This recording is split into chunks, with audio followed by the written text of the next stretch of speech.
Chandrawati mengaku diperkosa oleh Joshua. Apa kata aktivis perempuan? Kita ikuti pendapatnya. Dia adalah memang Joshua melakukan kekerasan seksual, pengancaman, dan juga penganiayaan dengan membanting saya 3 kali ke bawah. Kebanyakan mayoritas korban perempuan yang kita dampingi selama ini. Tidak mencerminkan Tidak. Banyak kejanggalan. Pertama, sebagai korban sebagai perkosaan loh. Ini bukan pelecehan seksual ringan, perkosaan. Dia mengatakan bahwa diperkosa. Diperkosa. Ada nggak korban perkosaan yang itu pastinya bahkan dibanting ya sampai 3 kali? Yang mengalami tentu saja perkosaan itu kan pemaksaan gitu, penetrasi penis ke vagina yang tidak dikehendaki oleh korban, dan itu kan pasti secara fisik dan psikis ya, pasti itu juga menimbulkan depresi, trauma. Ada nggak yang meminta ketemu dengan pelakunya?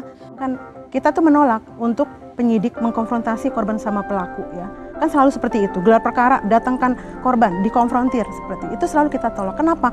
Karena traumanya supaya tidak lagi terjadi reviktimisasi. Karena si korban itu ngelihat pelakunya saja pasti aja sudah jijik, itu marah. Kan kita selalu kan menolak konfrontir antara pelaku korban yang biasa dilakukan oleh penyidik.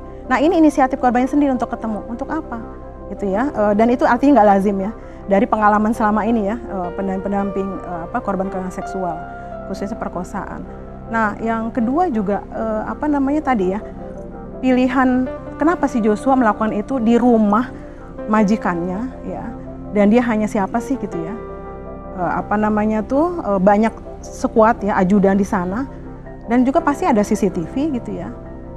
Seberapa beraninya sih seorang Joshua dengan pangkatnya ya bahkan melakukan seperti itu. Istri jenderal.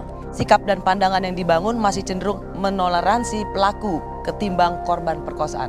Bukankah dengan tidak berdiri bersama korban perkosaan seperti Putri ini, kita seperti mengulang perlakuan pada korban perkosaan? Mengapa berbeda perlakuannya pada seorang Putri? Putri itu dapat privilege kok. Dia tuh langsung diterima ya laporannya, keluar laporan polisi dan diproses ya sampai kemudian akhirnya di SP3 kan. Setelah terbukti bahwa itu hanya rekayasa tembak-menembak yang ada katanya pelecehan tapi sebenarnya tidak gitu kan. Tapi apa? Artinya langsung dilayani. Dan pakai undang-undang TPKS, jangan salah ya, undang TPKS. Sekarang ini Mbak, saya beberapa ke daerah-daerah ya, itu banyak sekali penyidik yang tidak mau menerima laporan korban apalagi dengan undang TPKS. Sebelum ada undang TPKS, kita juga mendampingi korban di Kerawang. Apa yang terjadi pada Putri? Langsung dapat privilege. Terus terang saya sakit hati ya, sakit hati kenapa? Karena banyak sekali korban yang tidak bisa mendapatkan laporan polisi. Disangka kita tuh kalau korban ya ke polisi langsung diterima, enggak Mbak. Itu banyak sekali seperti itu, apalagi pada pakai undang-undang TPKS. Undang TPKS itu enggak ada yang mengatakan berbeda sekali perlakuan. Perlakuan sebenarnya, privilege yang diterima oleh Putri. Belum lagi pakai psikolog. Psikolog tuh hampir banyak nggak ada di daerah-daerah ya, kabupaten belum punya psikolog. Psikolog biasa loh Mbak ya. Kemudian kita mau akses ya ke P2 TP2A, UPTD PPA, psikolog klinis itu juga belum tentu menyediakan. P2 di Kerawang itu juga dia sambil sebagai dosen, kok itu nggak langsung memberikan layanan pemulihan pada korban. Dan ini membuat Anda ini sangat... Psikolog forensik yang lebih tinggi lagi dari psikolog klinis langsung bisa didapatkan. Psikolog langsung bisa